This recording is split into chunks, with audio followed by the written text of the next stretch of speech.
Assalamualaikum warahmatullahi wabarakatuh. Alhamdulillahirabbil alamin wassalatu wassalamu ala asyrafil anbiya'i wal mursalin wa ala alihi wa sahbihi ajma'in. Alhamdulillah, bersyukur kepada Allah Subhanahu wa taala pada pagi ini kita dapat bersama-sama lagi diberi izin oleh Allah Subhanahu wa taala untuk bersama-sama dalam tadabbur Al-Quran insya-Allah. Pada pagi ini kita akan bersama-sama insya-Allah dalam muka surat 491. Bacaan kita pada pagi ini insya-Allah dalam daripada surah Zukhruf ayat 23 sehingga ayat 33 insya-Allah.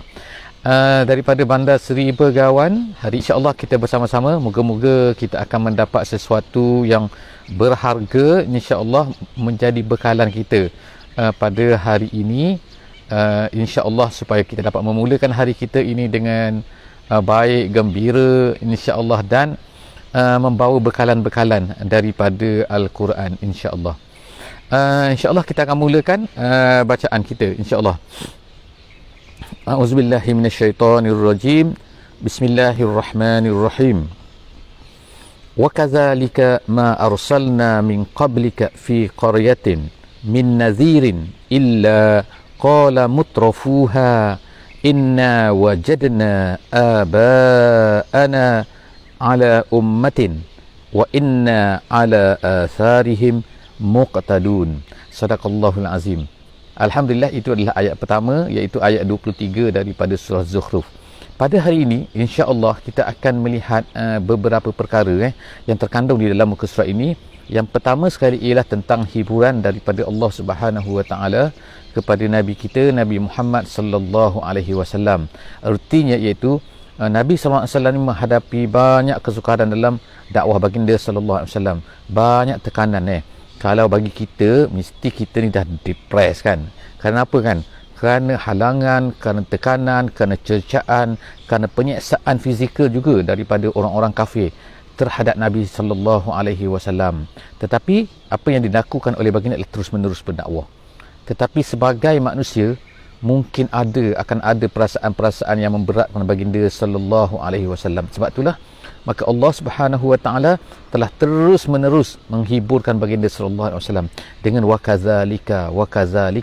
Jadi pada ayat hari ini kita akan baca yang pertamanya ialah hiburan daripada Allah Subhanahu wa taala. Yang pertama ialah dengan kata-kata, dengan memberi support kepada Nabi sallallahu alaihi wasallam. Itu yang pertama. Yang kedua, Allah Subhanahu wa taala menceritakan beberapa kisah dan kisah yang ada di sini ialah yang pada muka surat ini ialah tentang kisah Nabi Ibrahim alaihi salam.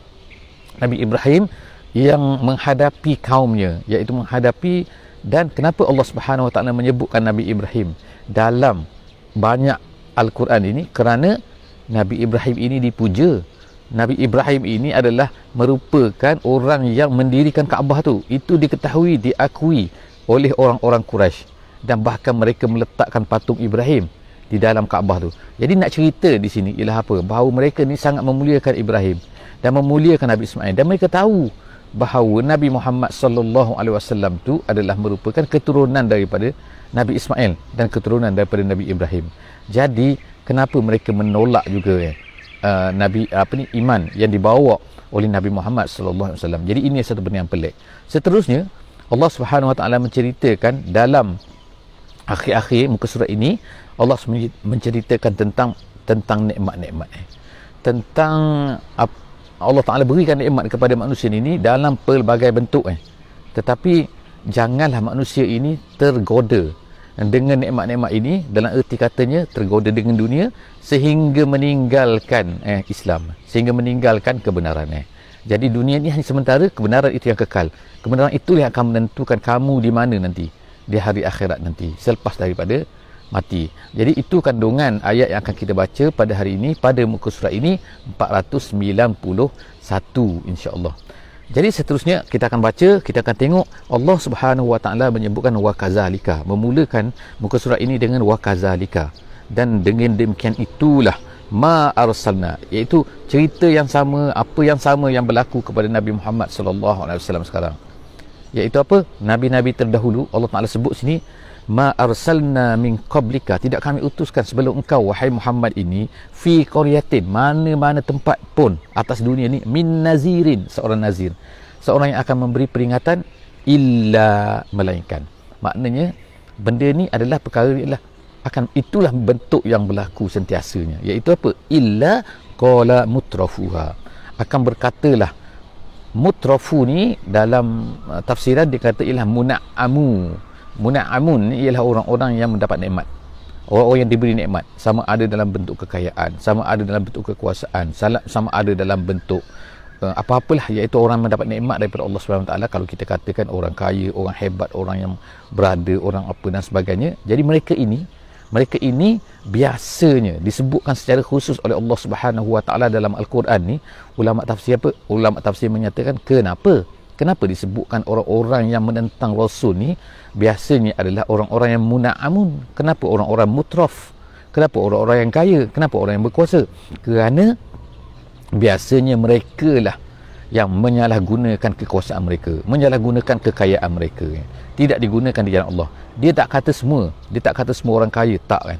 Tapi dia kata kan, biasanya orang-orang kaya lah ataupun orang-orang yang berkuasa lah yang akan menentang nabi-nabi dan juga nazir yang diutuskan oleh Allah Subhanahu Wa Taala. Jadi alhamdulillah, kalau kita kaya, kita menyokong Islam, memberi bantuan kepada Islam, itu adalah satu perkara yang sangat baguslah. Kita tak termasuk di dalam maksud ayat ini. Tetapi Allah Ta'ala menceritakan keadaan biasa yang berlakunya, iaitu kebanyakan yang berlakunya ialah penentang ini adalah daripada orang-orang yang berkuasa dan orang-orang yang mendapat nikmat. Mutrafuhan. Inna wajadna, mereka ni akan berkata apa biasanya? Penentang-penentang Rasul daripada orang kaya dan juga orang berkuasa ni akan berkata apa? Alah, dia kata kami ni inna wajadna aba'ana ala ummah.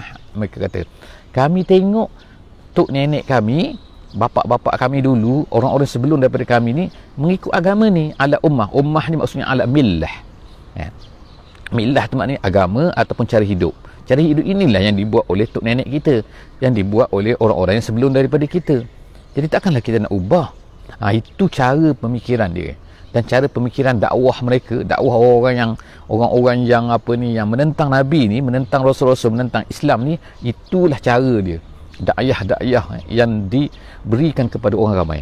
Takkanlah kita nak tinggalkan apa yang telah dibuat oleh ni. Jadi cara pemikiran begini sebenarnya banyak diulang oleh Allah Subhanahu Wa Taala dalam Quran. Jadi kita insya-Allah kita tidak menjadikan apa-apa yang kita warisi itu sebagai satu perkara yang mesti dibuat kalau ianya bertentangan dengan agama.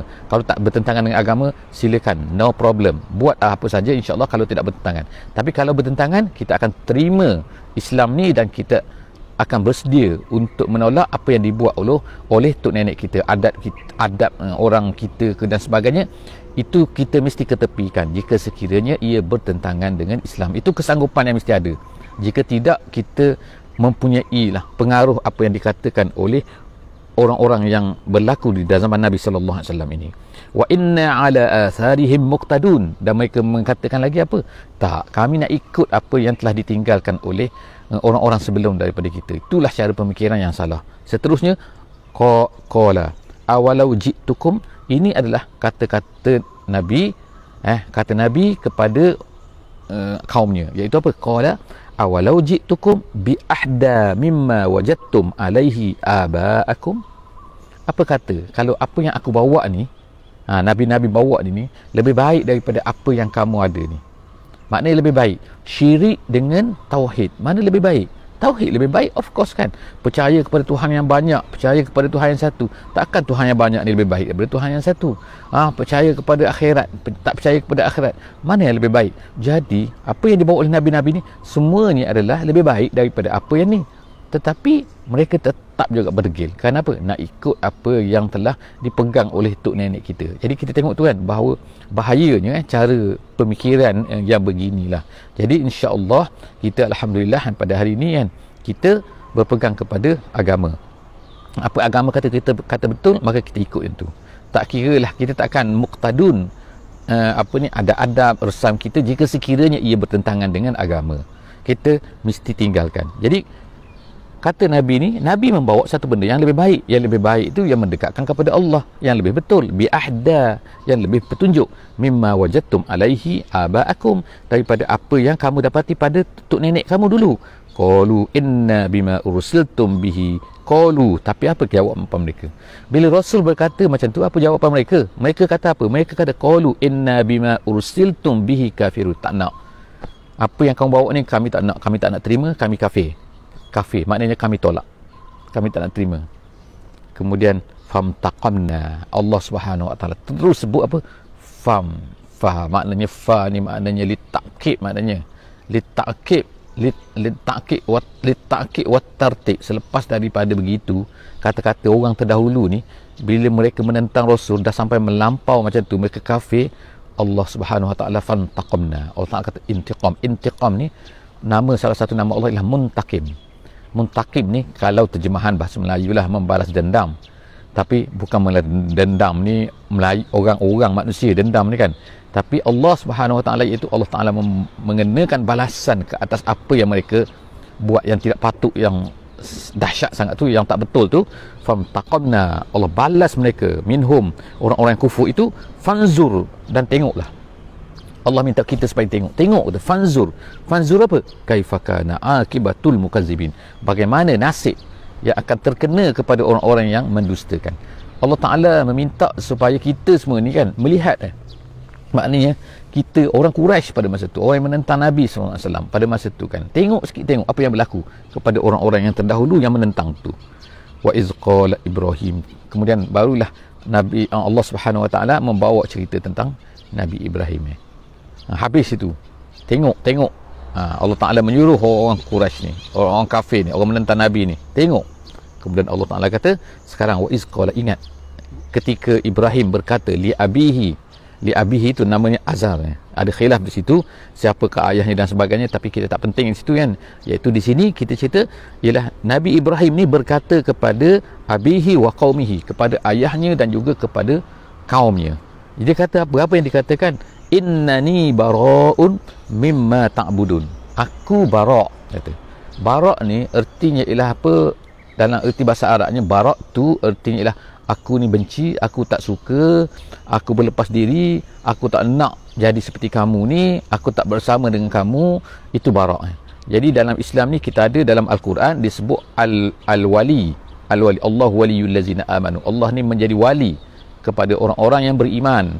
Jadi makna itu nama dia, istilah dia ialah al-wala. Wala ni maknanya kewala kita tu, iaitu ketaatan kita, mendekatkan diri kepada Allah, kecintaan kita ialah kepada Allah Subhanahu Wa Taala saja. Itu nama dia al-wala. Kemudian ada satu lawan dia kepada al-wala ni, al-bara'. Al-bara' ni ialah kita meninggalkan. Kita tak nak, kita tak mau, kita tak say, kata orang Kelantan. Jadi maknanya kita tak mau, kita tinggalkan, kita benci kepada apa yang dibuat, itu nama dia bara'. Jadi Nabi Ibrahim berkata aku bara'. Bara' ni orangnya kita kata bari'un. Jadi Nabi Ibrahim, inni bara'un, aku ni berlepas diri, aku tak nak bersama, aku tak nak bersama dengan kamu lah, aku tak nak bersama kamu ni menyertai menyembah berhala dan sebagainya, mimma ta'budun, daripada apa yang kamu sembah, daripada apa yang kamu lakukan menyembah berhala ni, illallazi fatarani. Dan ini dia kata istisna, sini istisna yang kata pengecualian. Dalam bahasa Arabnya ada nama dia istisna munqati', ada istisna muntasil. Itu kita tak discuss lah sini kan, kerana sangat complicated sikit kan, mungkin kan perbincangan memerlukan kepada whiteboard yang cantik lah mungkin untuk kita lukis. Di sini ialah Nabi Ibrahim berkatakan aku tak akan sembah apa yang kamu sembah, tetapi aku hanya menyembah apa? Iaitu allazi fatarani, yang menciptakan aku, fa innahu sayahdin, kerana dia akan memberi petunjuk kepada aku, dia menunjukkan jalan kepada aku kan, bukannya patung-patung itu. Kemudian wa ja'alaha kalimatan baqiyah fi aqibihi la'allahum yarji'un. Jadi maknanya kemudian Allah Subhanahu Wa Taala kata wa ja'alaha. Apa maksud wa ja'alaha? Menjadikannya. Siapa yang menjadikannya? Ada dua pendapat ulama di sini. Yang pertama kata yang menjadikannya itu, yang menjadikannya kalimatan baqiyah, iaitu kata-kata Nabi Ibrahim itu sebagai kalimah baqiyah.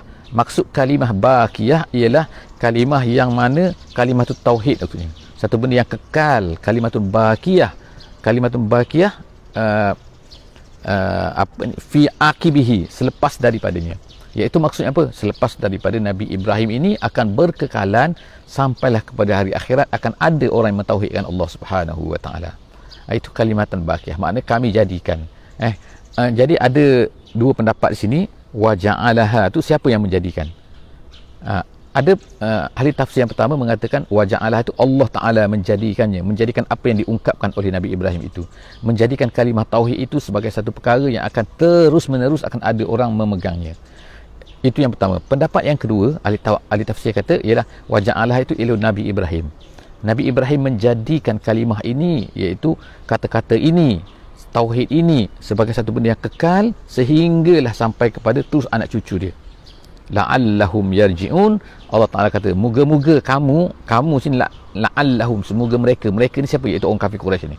La'allahum yarji'un, semoga Allah ceritakan perkara ni supaya mereka ni kembali semula kepada ajaran yang benar, tinggalkan apa yang dipegang daripada nenek moyang menyembah berhala dan sebagainya ni.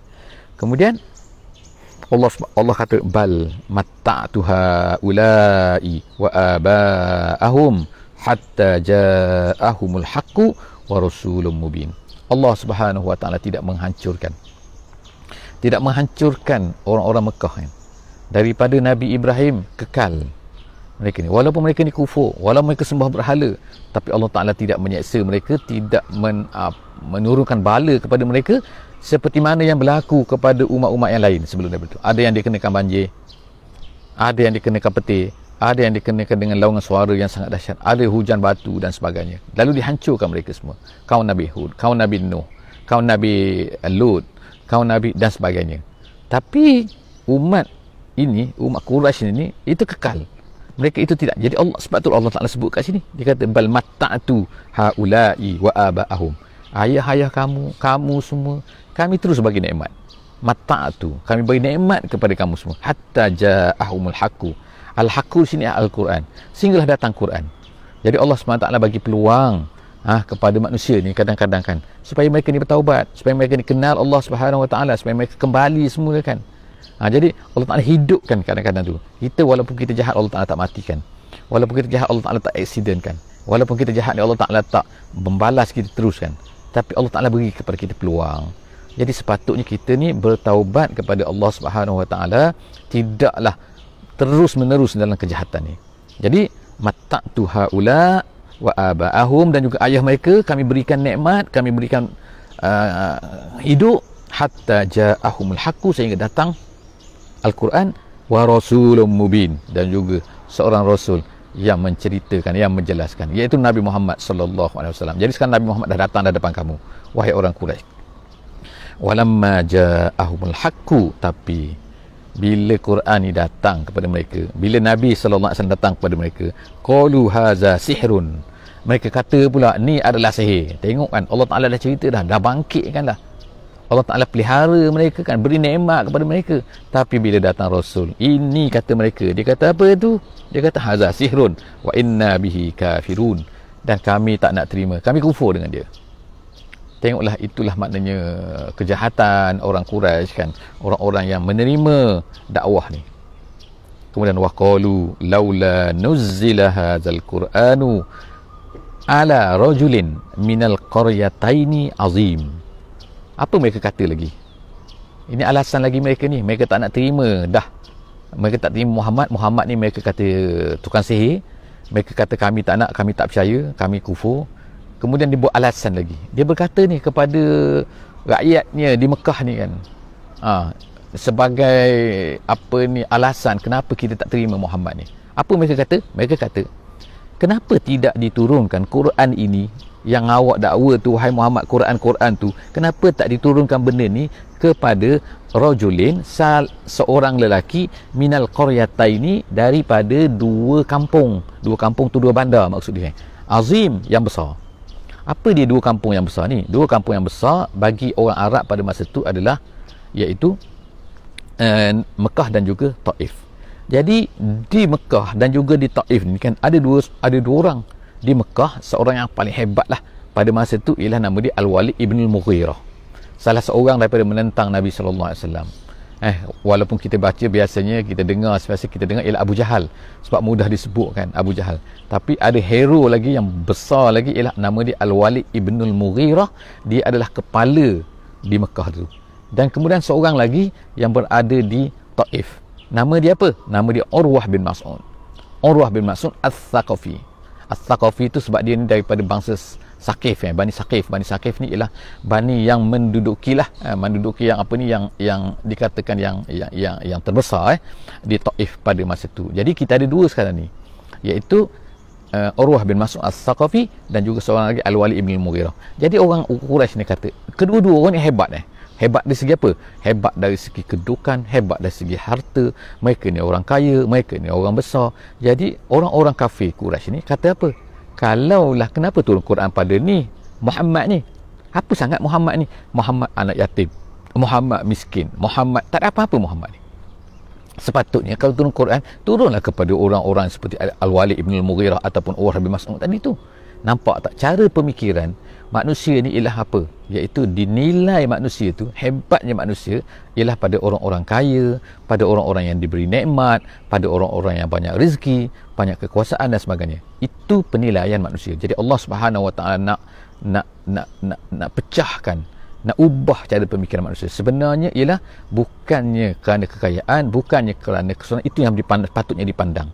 Itu tak menjadi salah, tetapi itu tidak sepatutnya menjadi pandang meletakkan seseorang itu baik ataupun tidak baik. Baiknya manusia ialah bukan kerana perkara tu, tapi kerana perkara lain. Kerana apa? Kerana ketakwaan kepada Allah Subhanahu Wa Taala, kerana kebaikan. Jadi Muhammad ni as-sadiq, yang tak pernah apa ni menipu. Kami tak pernah tahu, tak pernah dengar kamu ni menipu dalam hidup kamu. Itu kata-kata orang Quraisy kan. Tapi yang lain ni bila disebut macam tu, ertinya apa? Orang lain ni banyak penipu, selalu menipu. Jadi Muhammad lah, walaupun dia miskin, tapi jadi Allah Ta'ala pilih dia. Tapi bila pilih dia, kata tukang sihir pula. Kata kenapa tak pilih orang ni, tak pilih. Itulah alasan selalu yang diberikan oleh orang-orang yang menolak. Jadi Allah kata, ahum yuqsimuna rahmata rabbik. Allah Ta'ala kata mereka pula nak membahagikan rahmat Rabbik ni, rahmat Tuhan kamu, maksudnya ialah kenabian. Mereka pula yang nak memandai-mandai, nak letakkan bahawa sepatutnya orang ni jadi nabi, sepatutnya orang ni jadi nabi. Itulah Allah Ta'ala katakan, ahum yuqsimuna rahmata rabbik nahnu qasamna bainahum ma'isyatahum. Allah Ta'ala kata rezeki, cuba kamu tengok rezeki kamu ni, siapa yang bahagikan rezeki? Jadi Allah Ta'ala nak bawa ni kan cara pemikiran kan, iaitu kan takkan kenabian dengan rezeki, makanan, kesihatan dan sebagainya, mana lebih penting? Ceritanya kenabian tu lebih penting, kerasulan tu lebih penting, risalah daripada Allah tu penting lagi, kebenaran tu lebih penting lagi daripada makanan. Kalau tak ada makanan kita akan mati, tak ada kebenaran kita akan sesat. So sesat ni lebih teruk lagi daripada kematian. Mati kita akan berjumpa dengan Allah. Dan tak apa, tetapi kalau tak ada hidayah, tak ada petunjuk daripada Allah Subhanahu Wa Taala, tak ada Islam, mati kita ertinya ialah mati kekufuran. Wal iyazubillah. Jadi erti sini ialah kebenaran itu lebih penting lagi daripada itu. Sebab itulah sahabat-sahabat Nabi sanggup mati, sanggup maknanya mereka ni mati di medan perang. Kenapa? Kerana nak sebarkan Islam.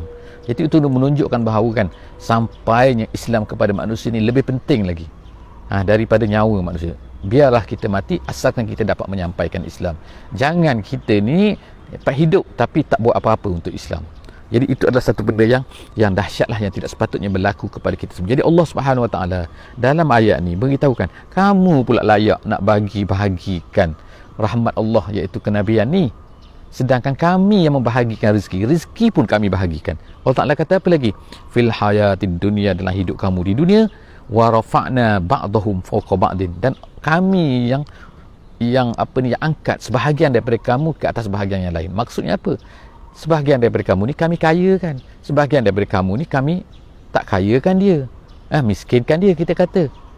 Kenapa pula macam tu? Allah Ta'ala ada beri kaya, ada beri miskin. Wa rafa'na ba'dahum fawqa ba'din darajatin liyattakhiza ba'duhum ba'dan sukhriya. Allah sebut alasan kat sini. Kenapa Allah Ta'ala jadikan sebahagian manusia atas dunia ni kaya? Dia bukan makna sebahagian jadi miskin. Yang miskin tu bukan tak nak kaya. Tak, tapi Allah Ta'ala tak berikan rezeki kepada dia. Memanglah adalah of course kan yang tidak mau bekerja, yang malas, itu cerita lain kan. Tapi kita tengok kan, kita buka kedai kita, kenapa orang tak datang? Kita berusaha lagi, orang tak datang juga. Orang datang maju kedai dia kan. Jadi kita tak boleh dengki. Allah Ta'ala dah beri rezeki pada dia. Ada orang diberi pangkat, Kemudian Allah Ta'ala ada orang tak dinaikkan pangkat, duduk kerja macam tu juga, walaupun dia bagus kerja kan, tak apa kan, rezeki Allah Ta'ala tetapkan. Kenapa Allah Ta'ala jadikan, Allah sebut kat sini, kenapa sebahagian daripada manusia ni ada yang dikayakan, ada yang tak kaya, ada yang miskin. Cuba bayangkan kalau semua manusia di atas dunia ni kaya, semua orang ada, nak semua dapat, kaya. Saya ada 10 kapal selam katakan, supaya ada 50 buah istana, saya ada semualah, kata semua daripada emas semua, katakan kaya semua jadi kalau kaya, siapa yang nak berusaha, nak bekerja untuk dia? Siapa yang nak masak untuk dia? Siapa yang nak ni semua untuk dia? Siapa nak bekerja? Masalah dia kan. Kalau semua kaya, dah sebab semua orang kaya, satu dunia ni semua kaya, tak ada orang miskin, akhirnya siapa nak bekerja untuk orang kaya tu pula? Tak ada orang nak, sebab dia kaya dah kan, dia banyak duit dah kan. Tu contohnya lah kan, maknanya sebab itulah Allah Ta'ala jadikan sama ada di atas satu tempatnya, satu bandar macam ni, ataupun di antara negeri-negeri, ada negeri yang kaya, ada negeri yang miskin. Jadi orang daripada tempat yang miskin ni pergi ke negeri yang kaya tu untuk bekerja di situ. Jadi begitulah Allah Ta'ala jadikan itu adalah kelebihan untuk menjadikan supaya apa? Sukhriya tu maknanya bukan merendahkan orang, bukan, tapi maknanya mendapat manfaat sebahagian di antara sebahagian yang lain, iaitu menjadikan orang kaya dapat memberi gaji kepada orang miskin, orang miskin dapat gaji dan dia bekerja kepada orang kaya. Tapi orang kaya ni pula mungkin dia akan perlukan kepada yang lain pula kan, perlukan kepada doktor pula kalau dia sakit. Doktor tu macam doktor tu kaya sebab dia sihat jadi dia pun berobat orang ni. Jadi begitulah pusingan Allah Ta'ala jadikan cantik atas dunia ni kan, ada kaya ada miskin. Sebab itulah kita tak boleh marah kepada kenapa Allah Ta'ala jadikan ada orang kaya ada orang miskin. Kalau semua kaya, susah nanti nak hidup. Macam mana? Siapa nak tanam padi? Siapa nak mengairkan? Akhirnya kita nak makan apa? Kita nak makan padi, kita nak makan beras kan, kemudian kita nak makan nasi, kemudian kita ni nak makan ikan, nak makan sayur. Kalau semua orang kaya, siapa nak tanam sayur? Jadi Allah Subhanahu Wa Ta'ala jadikan, tunjukkan benda tu semua, nak kata apa kan, kami bagikan cantik kan. Begitulah juga dengan ar-risalah, iaitu risalah daripada Allah Subhanahu Wa Ta'ala diberikan kepada Allah Ta'ala, pilih siapa yang dia nak. Seterusnya Allah Ta'ala kata situ ialah wa rahmatu rabbika khairun mimma yajma'un. Tetapi rahmat Allah itu lebih baik. Jadi apa yang dikatakan rahmat Allah tadi tu, iaitu rahmat Allah itu ialah kenabian ataupun wahyu ataupun hidayah ataupun kebenaran. Jadi maknanya kebenaran itu lebih baik daripada apa yang kamu kumpulkan. Apa yang kamu kumpulkan? Yang kita kumpulkan apa? Kita kumpulkan harta lah, kita kumpulkan kekayaan, kita kumpulkan pangkat, kita kumpulkan kekuasaan contohnya kan. Jadi adakah perkara itu bagus? Bagus. Tapi ada yang lebih bagus lagi daripada itu. Yang lebih bagus daripada itu ialah apa? Iaitu rahmat Allah. Rahmat Allah tu apa? Iaitu dalam bentuk kebenaran, dalam bentuk Al-Quran, dalam bentuk benda-benda perkara yang datang daripada Allah Subhanahu Wa Ta'ala. Jadi itulah yang lebih baik lagi daripada apa yang kamu kumpulkan, daripada harta-harta yang kamu kumpulkan dan sebagainya.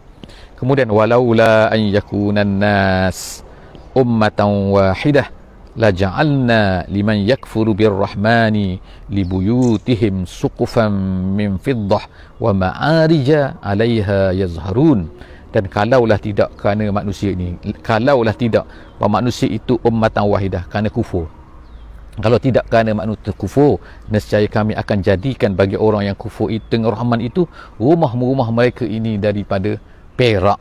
Atap tu kata daripada perak, sukufan, tingkatan-tingkatan atap rumah mereka tu min fiddah, daripada perak, wa ma'arish itulah tangga. Tangga ataupun kalau dalam tafsiran moden ni dia kata ialah ma'arish itulah satu ma'arish 'alaiha yazharun tu artinya naik ke atas. Jadi ulama kata ada rupanya disebut dah dalam Al-Quran tentang konsep apa, iaitu konsep lift kita panggil lift, elevator. Sekarang kita boleh naik daripada bawah ke atas. Yazharun tu menuju ke atas. Jadi maknanya tangga-tangga yang boleh naik ke atas ataupun perkara-perkara yang boleh mengangkat manusia naik ke atas. Jadi apa maksud situ? Iaitu juga daripada perak.